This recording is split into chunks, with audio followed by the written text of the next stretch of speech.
So I'm on stage for the first time ever. I'm nervous, I'm sweating, I'm choking on my spit. I can't remember how to do chords, and I start messing up. And I'm looking out at the audience, and they're just like, hey man, we're rooting for you, but this is uncomfortable. It was like 8 Mile. Oh, he choking. He choking. The Brandon Harmonti channel.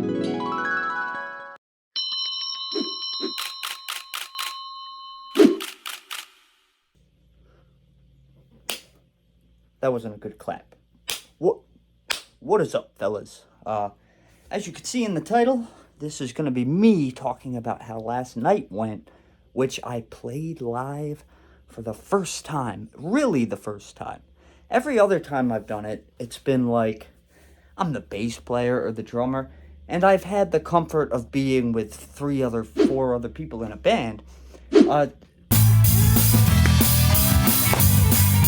Last night was the first night I ever sung an original song on stage. And yes, it was nerve-wracking. As you saw at the beginning of this video, I used that to hook you. I gotta start hooking people. By the way, this will be a vlog. God, I've been sweating a lot in videos lately. See that pic right there? I have not uploaded in a week. And here's the thing is, if I don't upload for a couple days, it's getting to the point where I start feeling nervous. Like, oh no, I'm going to lose sensation. I got 200 subscribers in the period of a month. Very proud of that. But I had a reason to make daily vlog things. I don't have that anymore. And now I got to transition away from that. And I got to start making what? Video rants, vlogs? I can't. What am I going to vlog? Dude, I don't leave the house. Which is funny, because the song I played had to do with it. I don't leave the house anymore. Oh, I don't leave the house anymore. I don't leave the house anymore. Oh, I don't leave the house anymore. Oh, I don't leave the house anymore. So I'm trying to slow it down. Brandon, slow it down. You don't have to talk that fast. But every time I've played live in the past, I've had the comfort of being on stage with somebody else, which takes a lot of the nerves off of it. In fact, I did one of my first live shows as a bass player with a band in 2021 on 4th of July, which I have footage of. And I remember thinking, as I stood at the back of the stage, I looked at a microphone. I remember thinking, I could just walk up to that microphone and start telling jokes and I wouldn't be nervous. But the question is, did I only feel that way because, one, I was drunk, and two, was it because there was other people? I don't know.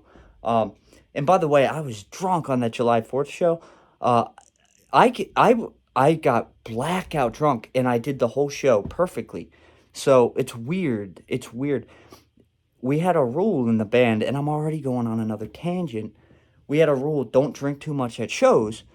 But me, being a bass player, for some reason, I'm a lot better when I'm really drunk on bass. But if it were guitar, I think it would be different. Completely unrelated to the video. Anyway, so I have a friend named Matt, who you're going to meet. I vlogged the whole freaking show last night. You're going to meet Matt because he's my best friend. And I met him.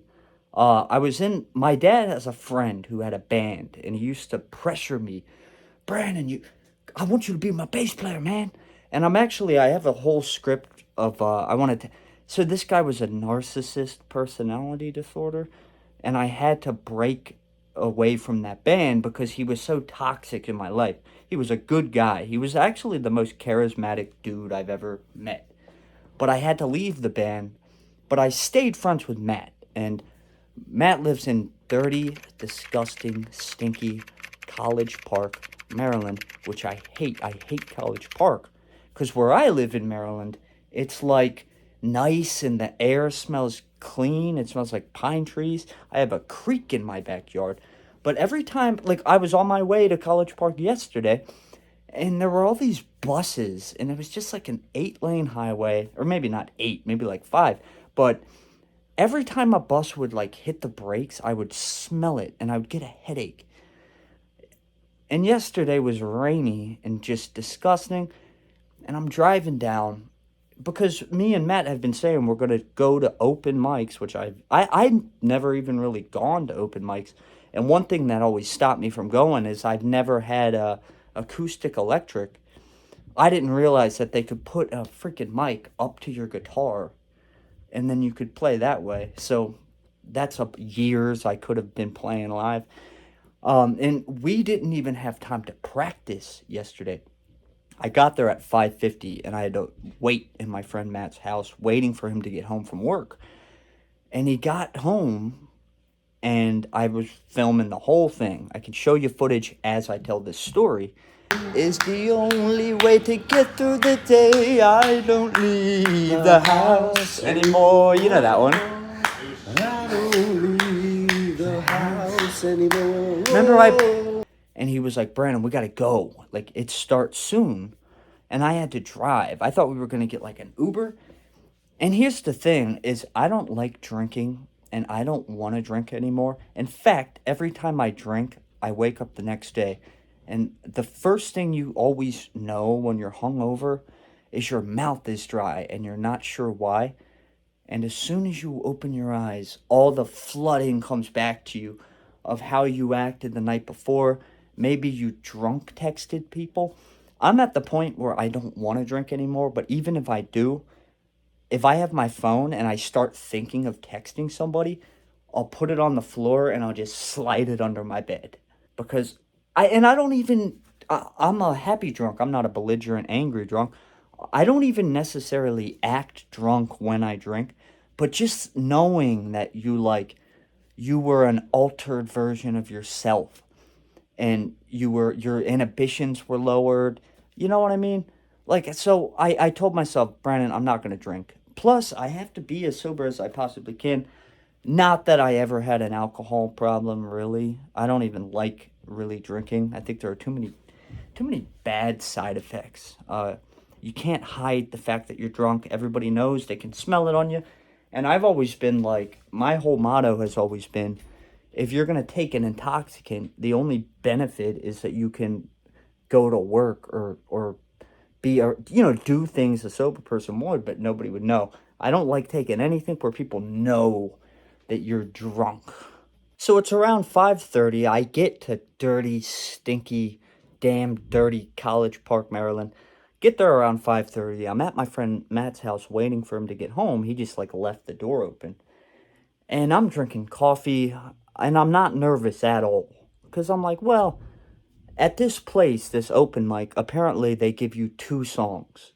So a bunch of people show up and usually they'll have 20 different acts on the whole night. So I'm like, in my head, I thought, okay, we'll do two covers. We'll do one of my originals and we'll do a cover. But as soon as Matt gets home, one, he's with Randy. Randy was in our band. He's a sweet guy. I love I love the guy.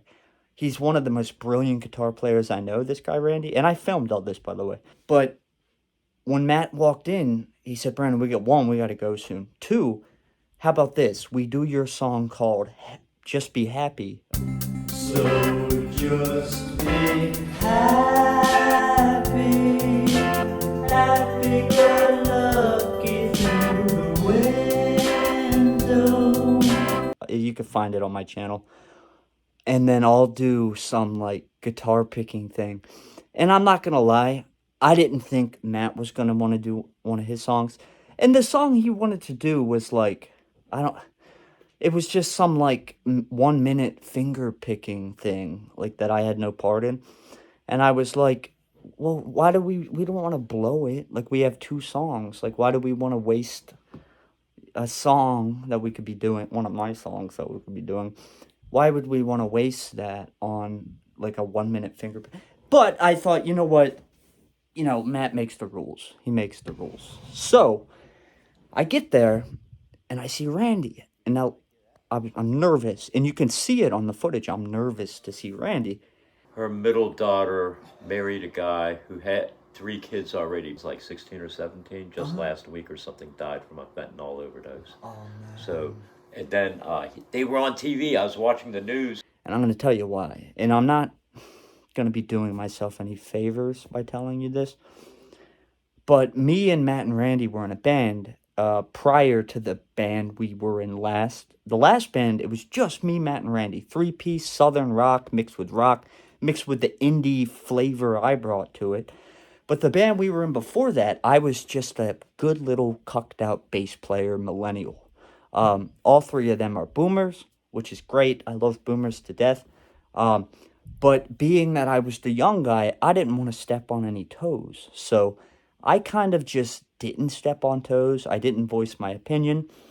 And here's the thing is I played bass for them perfectly. They would play a song I've never heard and I'd be able to play it in like 15 seconds. I'm not trying to brag. And I don't even know music theory, but most southern rock songs are in the same like four chords and it's not, like they would play a song and I'd say, "What are the chords?" And they would go F A B G. And then the chorus is C F C F. Then it goes back to F A G B or whatever. Um, so I would be able to do that. But here's the thing: if your voice isn't going to be heard in a project that involves sort of like a communal effort, what's going to happen is the person that doesn't talk or voice their opinion is going to start quietly sulking in the corner, which is what I did. When I was in this band with them, I remember being like, hey, I could make a band camp for us, me, Matt, and Randy's band. I could make a SoundCloud. I could get a social media. And for some reason, and this is an unfortunate truth, every boomer musician I've ever met, they sort of have like big egos in a way that millennials don't. For some reason, I did not have an ego. Obviously, I played bass. No bass player has an ego because they're playing the bass. Nobody really wants to play the bass, but I liked playing it because I love the bass. I'm not a good bass player, really, but I love Paul McCartney is my favorite bass player. I like his melodic bass style. I don't like Flea. Flea. Everybody's always raging about how good Flea is. And I'm like, dude, Flea slaps the bass, which I think is like blasphemy. I hate the sound of slap bass. I don't think a bass should be assaulted. You're assaulting the bass when you slap it. Literally, you're assaulting the bass. Anyways, what am I talking about? And does it have anything to do with me? No, not really. Well, anyway, I saw Randy. So the reason I was afraid to see Randy, and you can tell I'm nervous in the footage, is because the last time I practiced with Randy, we were auditioning some guy named Jeff. I think he was auditioning for lead guitar. He was really good too. But here's the thing, I was convinced that Randy was jealous. He didn't want me to be the lead singer. Uh, so I was, and I don't know how to do technical stuff. Like, I've never known how to record properly. I've never owned a nice amp. Seriously, I've never even owned more than a classical guitar and an acoustic. So I was convinced that he was turning my vocals down on purpose. Because sometimes when we would jam, and I know this has nothing to do with the video really, but when we would jam, I would be really loud some days, and then some days I'd be really quiet. And if you've ever been in a band where you can't hear yourself, you start really straining your voice, and you can only sing about 3 songs before you start to feel like you're losing your voice, essentially. So I'm practicing with Randy and Matt. This was like 6, 7 months ago. And I'm convinced that I can't hear myself, so Randy's keeping me down. And I said, Randy, can you please turn me up? And he said, I can't. It's all the way up. We'll get feedback. And maybe he was right. Maybe he was not lying. I don't know. But here's the thing is I film everything in my life. I sometimes film secretly. Um, so somebody texted. And before I look like a cool guy, my friends are it was my mom. My mom texted me. My mom is often the only one who texts me. That's not true, is it? It might be. It might be true. What was I talking? Okay. So I'm filming secretly, and I think my camera's recording. And I'm like, Randy, can you turn me up? And he's like, no, I can't. And then like I said, but sometimes I'm loud. Why is it I can't hear myself today? And he went like this. He said, God, this guy, he can't take no for an answer. I told him that I can't. And he was yelling. His face was red. He was yelling at me. And I was like, what am I going to do? Like, and this was during an arc in my life where I decided I'm not taking crap from anybody. And I'm not going to get bullied anymore. I had just quit a job where I was being kind of bullied by people, or I wasn't being bullied, but I was just being treated like a cuck, like a little wimpy piss boy. So I said, I'm done. I'm done taking crap. So Randy's screaming at me. So I'm thinking I'm filming and I'm trying to make a documentary about this band. So I thought in my head, I'm going to flip out on Randy and it will make really good footage. Because my mind, and this is really not a strong point of my character, it's a weak point. My brain sometimes feels like a machine that is like YouTube analytics. What are people gonna like? What type of videos can I make? And if I'm hanging out with friends, I'm always filming it. I'm always trying to make documentaries. I'm always trying to get people to tell their story on YouTube. My brain, it's like it only wants to think media, like make YouTube, make music, and people get annoyed by that. But I film everything, so I'm thinking, oh, this is going to be great footage. And I start yelling at Randy. And I don't know, was I drunk? I don't know. I don't even think I was drunk, which kind of makes it worse. And I'm so embarrassed that I did it because I was like, let's step outside. Let's step outside. Actually, he said that. He said, you want to take this conversation outside? And I went, yeah. What do you think I'm going to back down from a fight? And I acted so childish and it was so embarrassing. And here's the worst part, I didn't even hit record. I forgot to hit record. So I flipped out for no reason and then I left the band. And I didn't just leave the band because of that, but me and Randy weren't going to get along because Randy was a brilliant guitar player, but he wasn't a good communicator.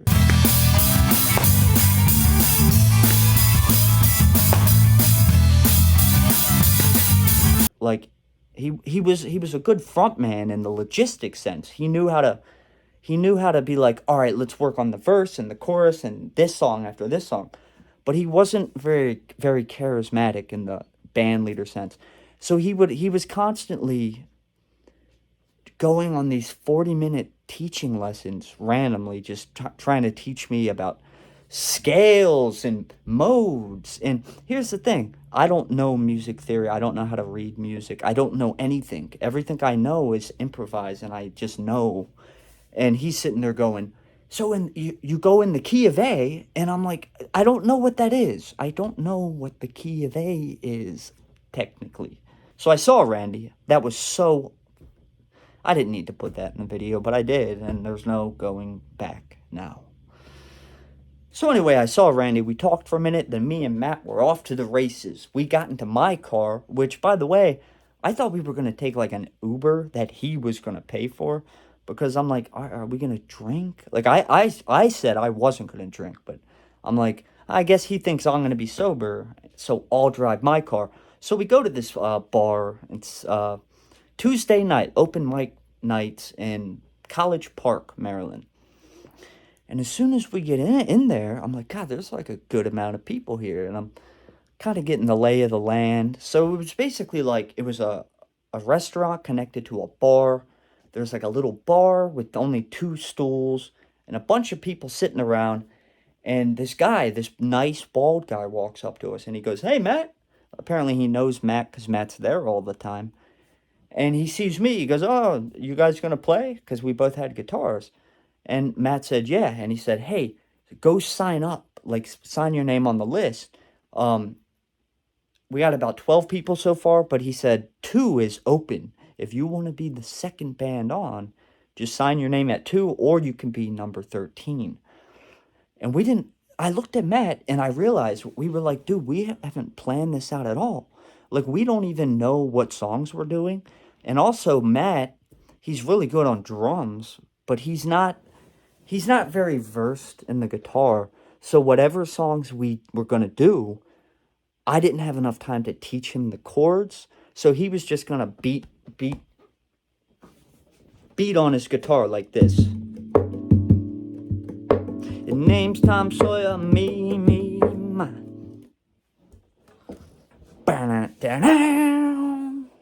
So I was like, all right, I'll sign our names for number 13, and our band name, it's kind of funny.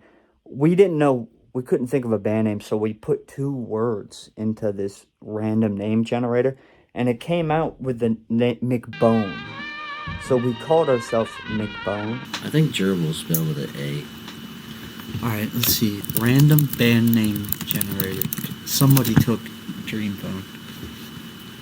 The day, month, or season. February. It's February. It's winter. Cool. Animal. Butterflies. Zebras. Zebras is cool. It sounds indie. A group of people. Jews. Oh, there you go. A color. What's a cool color? Yellow is a cool color.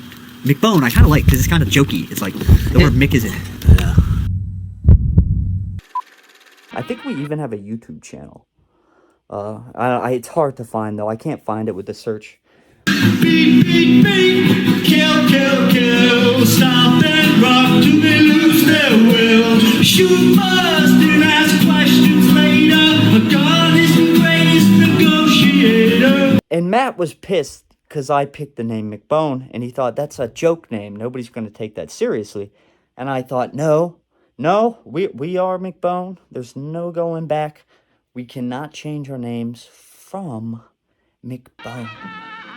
Ladies and gentlemen, step right up for the next band of the evening, which is McBone? McBone. That's your band name.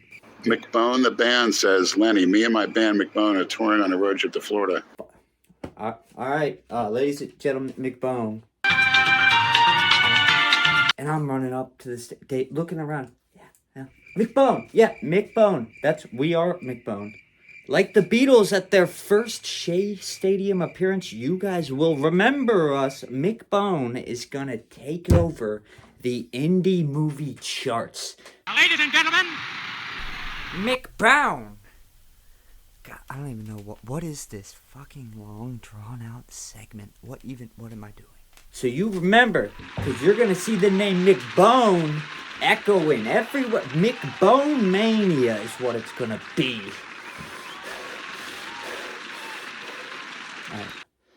Dude, what am I doing with my life? Seriously, what am I doing with my life? And I'm like, Matt, I signed us up. I wrote McBone. And he was kind of pissed. He was like, oh, like, are we still going to use that fake, like, lame comedy name? I said, it's not a comedy name. McBone. We are McBone, dude. Just face it. The more you accept that we are McBone, the more you can just get used to it, because it ain't changing. We are McBone. All right, where am I at in the story? I take notes for these videos. Yeah, we didn't have a plan. So we step outside, and I'm like, oh. So I'm like, what are we going to do? And he goes, okay, I'm going to play Sweet Virginia, or whatever song he was going to play. We have 2 songs we can pick. And he said, I want you to sing your song, Just Be Happy. That is my favorite song I've ever written. I really like it. I think it has like a very revolvery Beatles sound to it. But here's the thing is, that song is really hard to sing. Happy, happy-go-lucky through the window.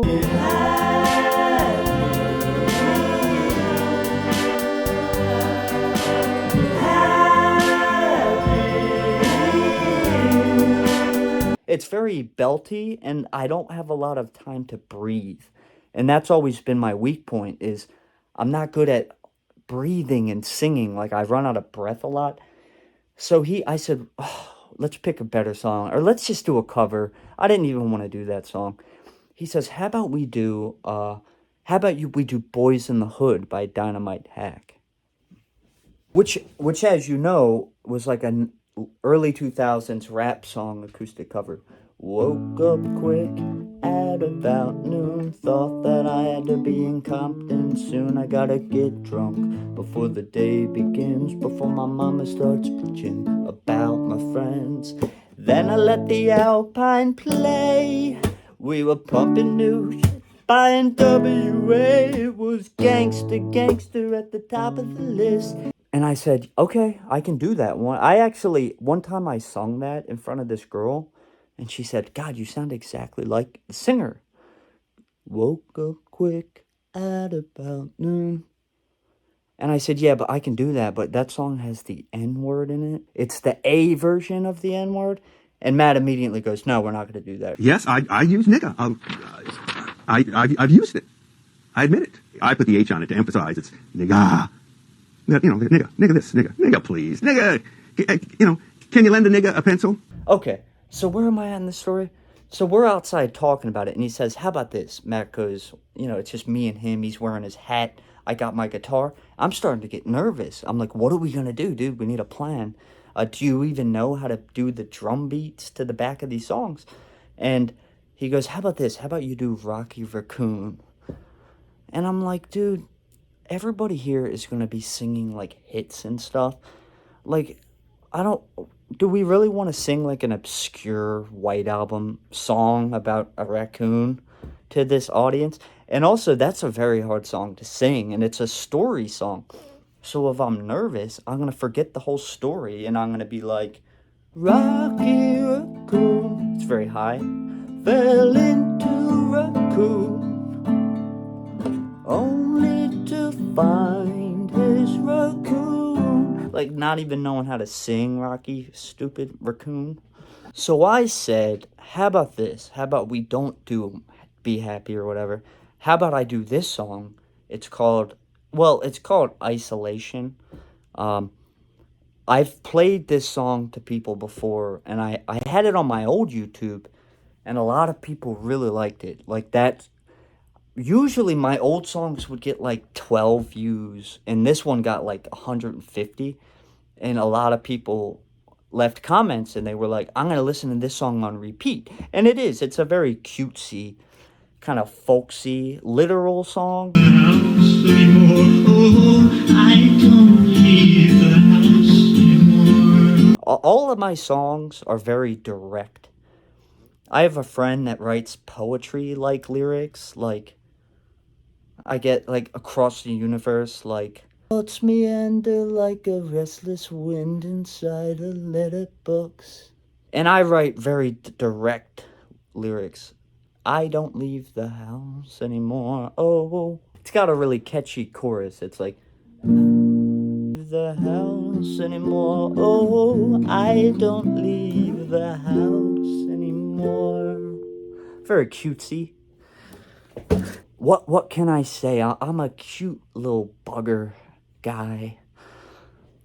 And another thing is the lyrics that I have this method called unconscious writing, where I'll make a melody and I'll just hit record and I'll just blurt out just verbal diarrhea lyrics. And the funny thing is, I always keep that version. So I don't care about lyrics, but that song, on an unconscious level, was really about 2020, like quarantine. Which, if I think about those lyrics that I wrote unconscious, I think it's about censorship and tribalism. I'm just looking out for my team. Anyway, I gotta fix this. Alright, so the closer I get to singing, to talking about playing live, the more nervous I get. Like, I'm kind of sweating. I filmed all of it, by the way. A vlog is coming about it. Let's see. So all these people are going on. I recorded a lot of them. A lot of them were good. There was this one guy, and he was playing All You Need Is Love. But he didn't know the lyrics, and he kept messing up. But it was beautiful. Like, there was something beautiful. All you need is love. All you need is love. And like outsider artist way. He was my favorite, and at the end of the night, I told him, I said, "You were my favorite. I liked them." Some of the people are really good. Some of them suck. There was this lady, she got on. She was kind of older. She looked like she was about 50, and she was rapping. So she brewed astutely in the communication of true news, fighting and writing to capture what's it to you, and a little careless and fictional frost falls off from her friction warming and warning. And they didn't test it, but wouldn't want to dip their testes in this poisonous pesticide or swim their spawn in streams of Nagasaki insecticide. The hater's the one that's gonna die. So let's make it quick. Where's the hater at? Let's go find him. He's down on the freeway, 283. We're going down. We have a gun, a bullet, and it's ready for him. Tapping, overlapping. You ever deal with the white man's oppression? It's a lesson, a message. I'm gonna go make breakfast, crack some eggs in a pan. It's how I stick it to the man. And there's no need to argue. Parents just won't understand. Slob on my knob, like corn on the cob. That's it. And she had this cool, like, lo-fi beat in the background. And she's up there like, the white man's oppression and the white man's she kept singing about white guys. And I'm like, I'm rolling my eyes. Because I felt like everybody, they had very, like, liberal lyrics. And the host guy, and I essentially am a liberal. Liberalism is good. Don't let people tell you it's not. People misuse the word liberal a lot. What liberal really means is trying to maximize liberty and freedom and individual rights with social equality issues. That's what a liberal is. That's most people. But the host guy, after she did her rap, which I thought was kind of cringe, but it was good, but it was cringe at the same time. He went up and he kept going on these, like, political rants, and he was a really sweet guy, but he was like, there's a lot of straight, white, middle-aged men up here, and I just like seeing women come, and I'm like, yeah, cool, dude. Honestly, songwriters, I know more female songwriters than I know men. I would say on the online songwriting thing, 50% are women, 50% are dudes. I actually see women. Here's the thing: if you're a good-looking woman guitar player, I hate to say this, and I'm not saying it's unfair, it's just human nature, but if you show, like, a big just cleavage behind that guitar, you're smiling in the thumbnail, come listen to my song. It's called Dandelions. Everybody's just watching it, just looking at that cleavage like a freaking, what's the word? Neanderthal. Yeah, me like. I don't know what I'm doing. I don't know. What has my life become? So anyway, this guy's going on very liberal rants. Cool guy, though. And eventually, he comes up to me and he goes, hey, he's looking at the list. He goes, hey, so you're Brandon? Because I know that's Matt. I know Matt. Hey, Matt. He knew Matt. Matt goes there all the time. He goes, what is this little word? And I wrote, that's our band name, McBone. And he went, McBone! He started laughing. He's like, that's a great band name. He's like, I can't wait to introduce McBone. And I'm laughing. And I just said, hey, man, it's my first time playing live. I'm like, I'm nervous. And he goes, oh, dude, don't be nervous, man. Don't worry, bro. He said, on a night like this, you can't fail. And those words made me feel better. What he essentially meant was, everybody here is very varied in terms of skill. And I think he thought that I had never, I'd probably been playing guitar for a month. But I've been writing songs for 10 years. I have 141 established songs that are studio quality. It's just me in my bedroom with a mic using FL Studio. But I've probably written over 1,500 songs. That's not, I don't know what, they're not all great. Most of them probably suck. But I picked this one because people seem to like it on my old YouTube channel. This is my new one, which, by the way, you should like and subscribe to. Also, leave a comment telling me, only good comments, though. my ideal comment from my subscribers is like, hey, Brandon, like, I know I'm a man, you're a man, but you're really sexy. Like, you're a sexy man. And, your songs are excellent. Like, leave comment. I love comments. God, you're the man. No. Up next, Brandon Harmon. Up next big YouTube guy. Subscribe to this just handsome man, sexy man. And I'm looking, and I asked the guy, I said, how many more people are going to go before we go? And he goes, oh, don't worry, you're 5, so you got time. So I'm like, all right, man, let's go outside. Like, let's bring our guitars outside of this bar. And at this point, I have drank a beer. I didn't want to drink a beer, but my nerves were so rattled that I was like, screw it. So we go outside, and I hope I have footage of this, but I'm so nervous that I'm twitching at this point, which is not, I don't normally twitch when I'm nervous, but sometimes I have this weird compulsion to stick my tongue out when I'm really nervous, and I'm like going like this. It's getting closer every second now. But I'm clapping for everybody that goes up. I can respect, even if they suck. I'm like clapping like freaking like Arthur Fleck in the audience. And everybody, like, I'm judging everybody that goes up there. This one guy went up there and he sounded like just Pearl Jam nonsense. He's doing like, hey, hey, hey, hey. Like, you know, doing that Pearl Jam grunge crap from the 90s. And we go outside and I'm like, he keeps telling me to calm down. And I'm like, dude, I'm sweating thinking about this. I'm like, dude, listen, all the freaking focus is going to be on me. And I'm not afraid of singing. I'm sure my voice is going to be shaky and nervous, and I'm probably not going to do it. But I was more nervous about talking, like, introducing us. And I had a couple jokes, like, floating around in the stratosphere of my brain. And I thought that would be very bold to tell comedy, like, the first time I'm on stage.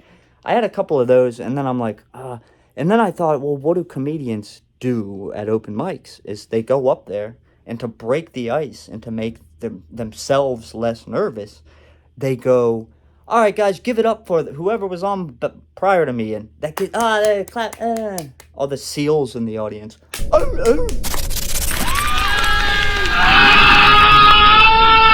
That's mean. No, everybody there was cool. They weren't seals. Some of them were. And mind you, I had just done a 4th of July show with that Southern rock band. And I remember on that day not being nervous. Like, the front man, that guy was very charismatic. He was very funny, too. And he was really good at in-between songs being like, guys, give it up for the bass player. And he was very good at that. But I don't even know if I was drunk at this point, but 2020, it was in 2020, I think, and very heated. That was a crazy year, man. 2020 was nuts. And at that, I think it was 2020, I started getting kind of radicalized politically. And I'm there at the show, and it's 4th of July, and I'm all patriotic. I remember in 2020, in California, they banned fireworks on 4th of July. But a video came out, the whole city just fireworks on top of buildings. And they really put Californians on that day, put their middle fingers up to the oppressive government. And I felt so proud.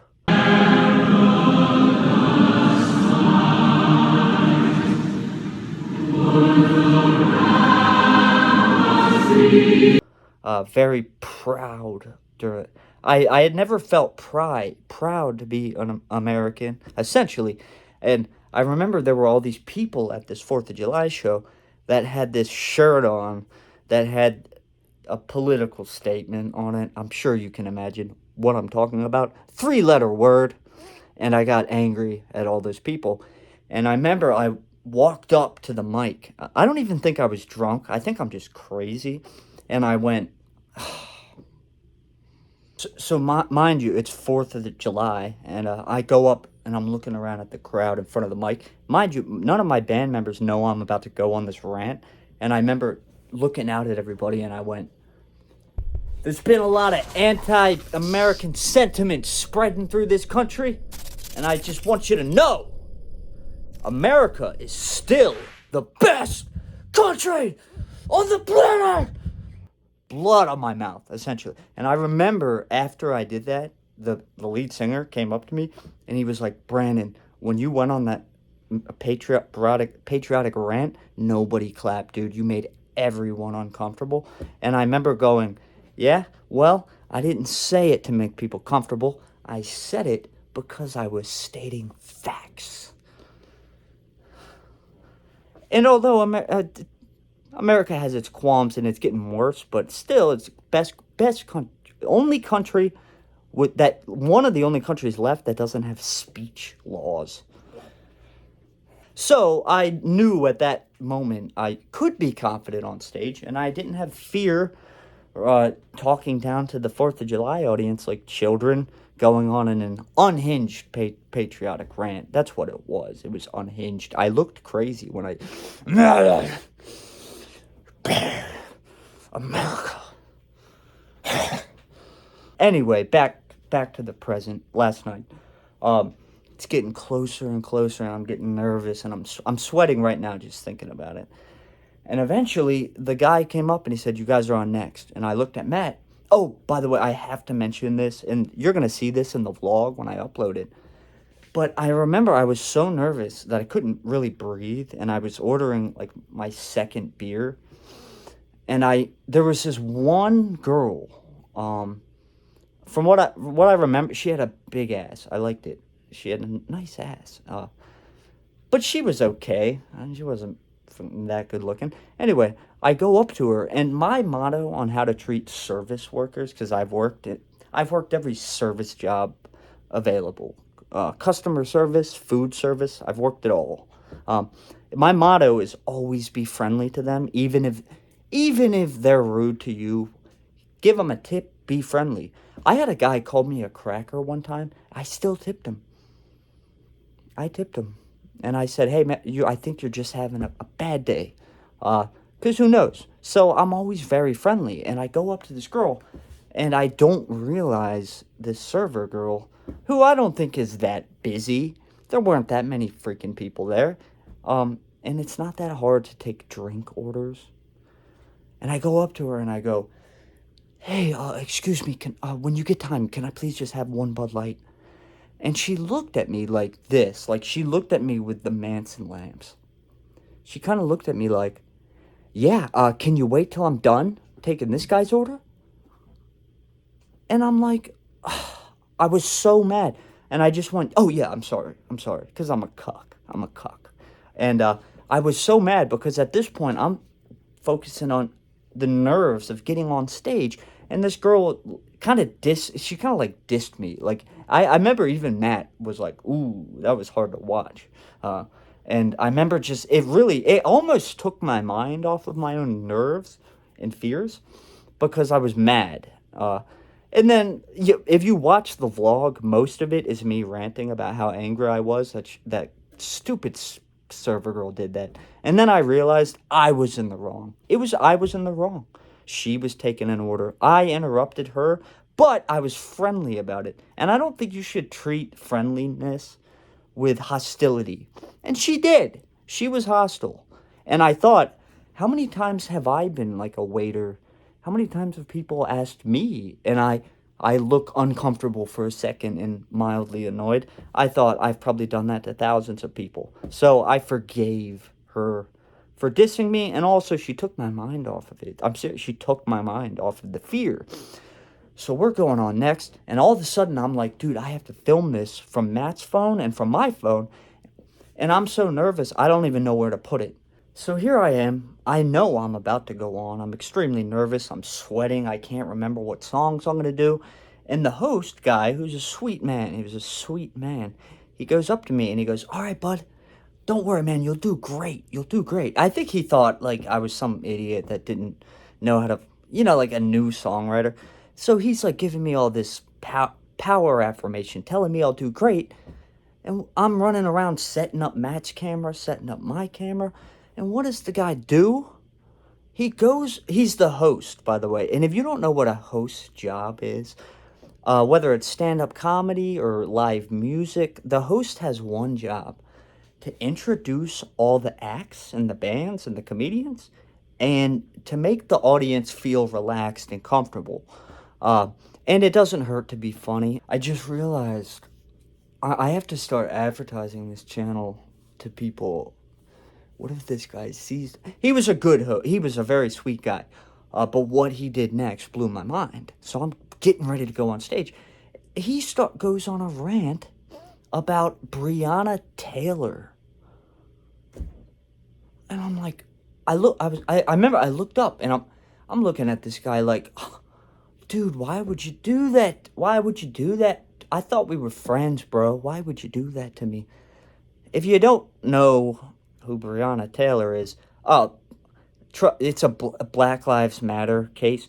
Not only that, it's one of the most divisive Black Lives Matter cases, because as we know, Black Lives Matter isn't good at, like, putting spotlights on the right police cases.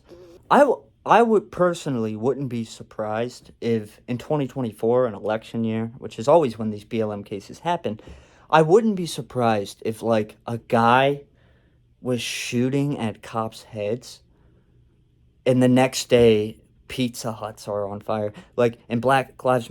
How's this... It keeps happening. Why does this keep happening? He was killed for nothing. So, Breonna Taylor... He starts going on this rant about Breonna Taylor. All right, ladies and gentlemen, we got next act coming up, but before I start... Breonna Taylor, she was shot by the police for being black in her bed. And I'm looking at the audience, and half of them looked, they had this look. You could tell they had this face like somebody just served them a bowl of Fruit Loops, but instead of Fruit Loops, it's dry shit pellets. They got this look like, oh man, I was going to enjoy this guy coming up, but now there's a taste of shit on my mouth because you just brought up Breonna Taylor, the most divisive Black Lives Matter martyr as you could possibly think of. And then, of course, the other half of the audience is like, yeah, fucking shot in her bed for no reason. She didn't shoot at those cops first. Nope. What am I supposed to do with that? I was too nervous. I just went, I said, okay, I'll go up. I set up Matt's camera, my camera, and I walk on, and some dude comes up to me, and he's like, hey, let me set up your mics. And I said, okay. And he said, do you mind sitting down?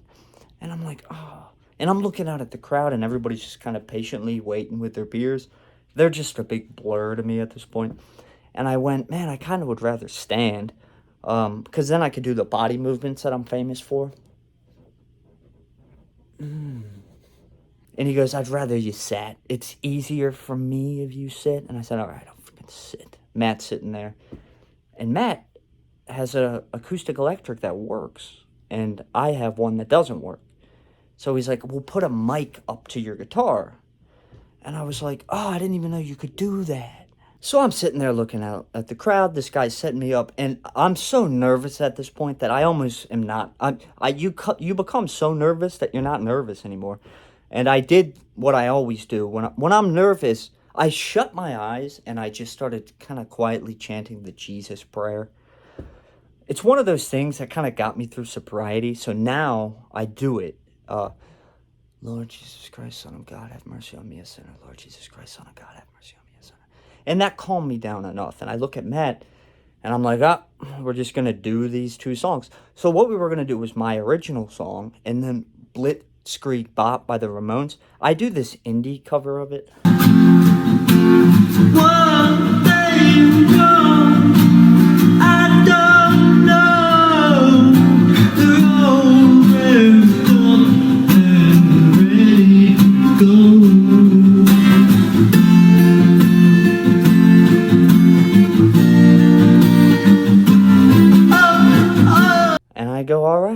let's do it. I looked at Matt, and he starts playing his little instrumental thing.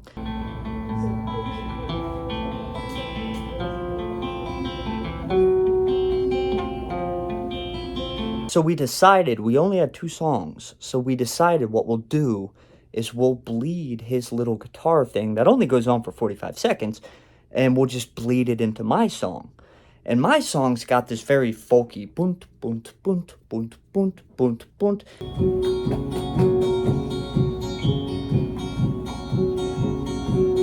And as soon as Matt finished, I just started playing. I'm getting nervous just thinking about it.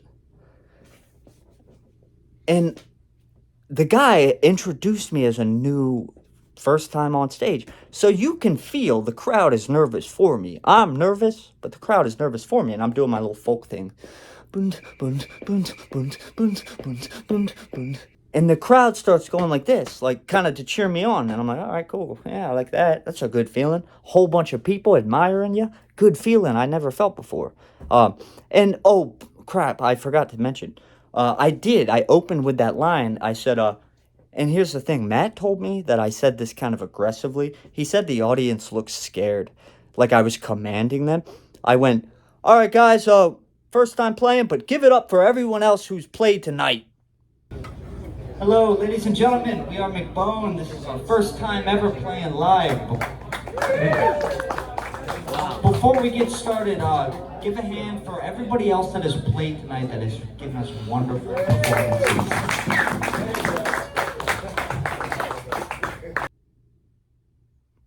And tepid clapter, just tepid clapter.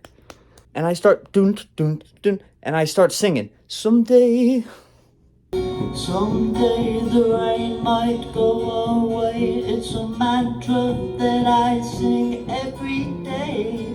It's not too late to make a change for the worst. I'm not a part of this dream. Yay! And my voice is screeching like that because I'm like, I can't really breathe. And I did okay, but I've only listened to like 2 seconds of it. And you can hear there's fault. I'm nervous. You can hear it in my voice. It's very hard to sing when you're nervous. I don't leave the house anymore. No joke. Halfway through the song, I realized I couldn't think of where the chords were going. The song is simple. It's like C, F, and G. I was like, oh, and I messed up. And I started playing A minor. And I looked at Matt. He looked at me. And I'm like, ooh, I'm dying on stage, right? I am dying on stage. And for thee, but not for me. And I just want And for thee, but not for Ladies and gentlemen, he recovered. Me, and I just want to find some peace. And I don't know you, so I don't leave the house anymore. Oh, I don't leave the house anymore. And all I could do, I had to stop. I literally had to stop, and I think I made like a sound. I was like, and I just picked up where I left off, and I kind of regrouped. I said the Jesus prayer. The Jesus prayer fixes everything, man. Try it. Chant the Jesus prayer. It's great. And as soon as I'm like, all right, I got to wrap this song up. And I was like, don't leave the house anymore. And I remember thinking, okay, I messed up and that didn't sound good. I was expecting like barely a response. But people were like, house anymore. Oh, I don't leave the house anymore. Woo! Yeah!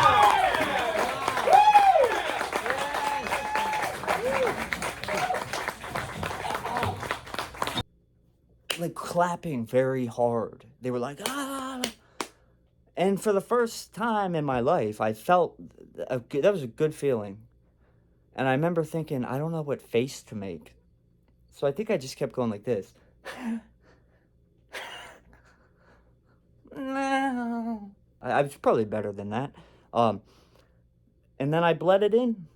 Blitzkrieg Bop. All right, we're going to do a quick little indie cover of Blitzkrieg Bop. by Ramones. Okay. I let's go shoot. And I proceeded to say whatever blurry thing I don't remember saying because I haven't really watched the footage yet. And I sort of rushed off stage. I grabbed Matt's camera to turn it off. But here's the thing. Right before I did the show, I put the camera down and I said, hey, man, can I put this here? And he went, yeah, go ahead. So I'm walking up and I grab the camera and the guy, this like Mexican kid, he looks at me and I really liked this guy. Like he went on and he did brilliantly. He was a great finger picker. He had a great scratchy voice. And he looks at me and he goes, that was brilliant. I was like, wow, thanks. Like I didn't know how to react. I had never had people come up to me and say that was brilliant. Like I've read some stuff and comments that was nice, but I was like, whoa. And I just rushed out and I'm like, just waiting for Matt. I'm pacing around because I pace. I'm a nervous pacing type of guy.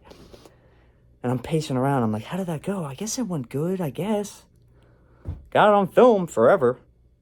And eventually I walk back in and I see Matt standing there talking to somebody.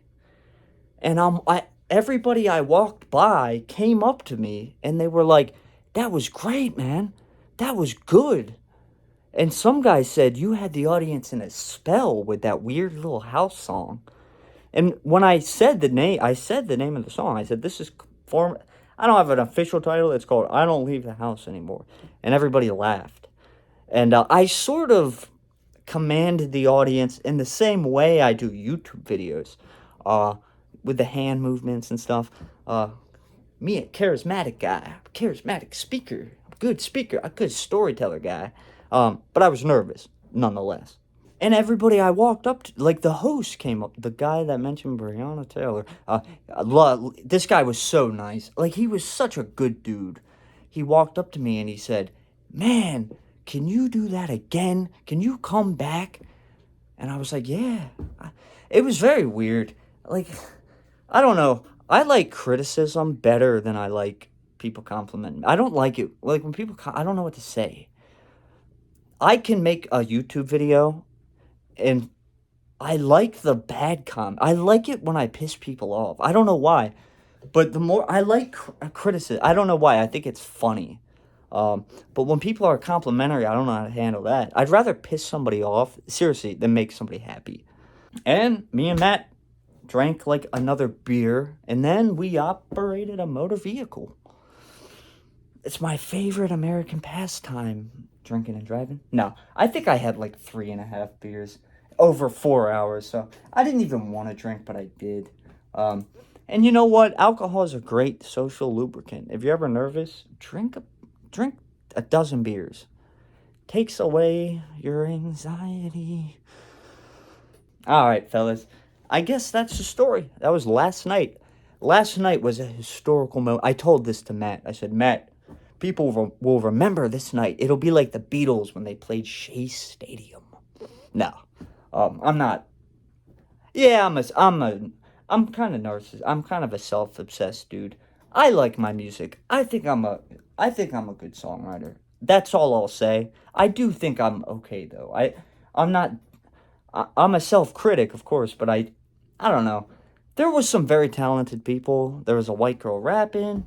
But I think my performance was exceptional in the sense that we brought like a folky indie thing to the table.